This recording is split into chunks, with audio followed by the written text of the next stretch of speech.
Hey, what's up, lightboltjoe here. Today we're going to discuss the 2013 summer film, indie film that it is, The Kings of Summer. So this premiered January of 2013 at the Sundance Film Festival. Bunch of other festivals after that.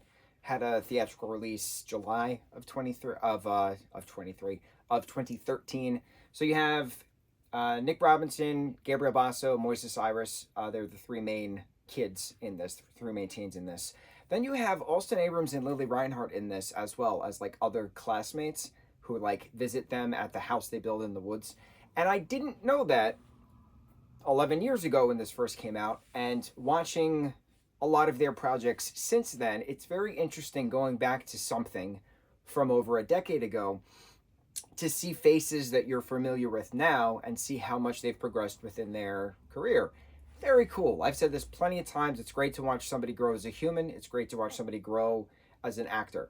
And this is a good example of that. Watching Lily Reinhart for, various seasons of Riverdale, for various TV films as well.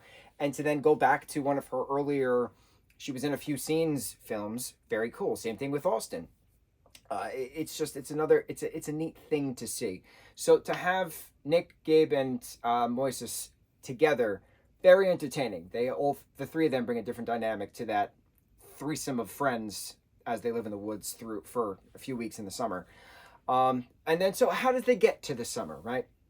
How do they get to the house in the summer? How do they get to the point where they're going to build a house in the summer in the woods? So they're, wanting to escape their families, and they're just tired. And sometimes you need a break from your parents. It's just how it is. If you have the opportunity to go away to camp, do it. In this version, this is their version of camp. Not so much having an end date, but how do we get away? What do we do? Can we live by ourselves? And they figure it out, and they do it. And then, of course, the machoism has to come through when a girl gets involved, and then who betrayed whom when and stuff, right? The friendship breaks because of the girl. The girl ruins everything. So you then have to forgive each other and move on. And then there's a snake bite with poison involved, and then going back into society because you need medical attention at a hospital. So it's a very wonderfully well done, fast-paced hour-and-a-half story about growth, about can you be yourself, your true self, without overbearing parents? Can you, express yourself freely? Moises' character stating that he doesn't associate with a gender.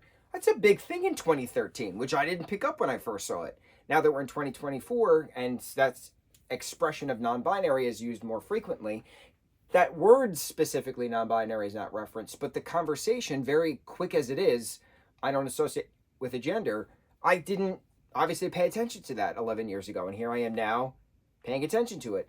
The funniest part, though, a few conversations after, is him confessing that he's gay, and Moises as he, Bellagio as the character, they, confessing that they're gay, and then saying, every spring my lungs fill up with liquid. That's how I know I'm gay. And Nick's character of Joe says, I'm pretty sure that's cystic fibrosis. That's different. That's a medical thing. And it's a funny, quick little quip. And then moving on to the next scene, I laughed at that. I thought that was entertaining because clearly 1 and 1 does not equal 2 in that scenario.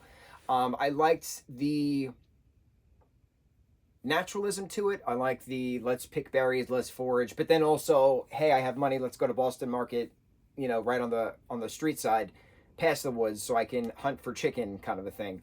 The skinning of the rabbit, there was an actual rabbit, so like it irks me, but it just shows the hunterism, the natural survivor. Can you do this? How can this 15-year-old Joe, actually survive in the wilderness? I enjoyed this as a summer film. I enjoyed this as a film. I thought it has a great progression of story, great character development. Father and son, Nick Offerman and Nick Robinson, Nick and Nick, having the moments together at the end in the hospital, having the moments in the car on the way home. Joe and Patrick, expressing their forgiveness for each other, but then also, all right, we're going to move on by doing a flip off in the cars as they pass. I thought that was funny. Lily's character jumping into Moises' arms at the end, kind of a thing. I thought that was neat. I liked it. I liked the story progression. I liked the character development. We're doing a quick little summer trilogy marathon. Kings of Summer, The Kings of Summer. The Way, Way Back, and Snack Shack, which is also another Nick Robinson film. On behalf and bequest and recommendation and plea of a friend of mine who's been dying for me to watch Snack Shack, and I wanted to do a summer marathon in the mix. And you watch Way, Way Back, you watch Kings of Summer at the same time. They both came out in 2013. So we're going to do back-to-back. We're then going to watch Snack Shack, thus completing our summer trilogy marathon, and then on to our next marathon. These were on my lists for a while, but on behalf of the friend, we're going to push him to the top, and here we go. On to our marathon, on to the next review. Kings of Summer, awesome film. Mucho mahalo.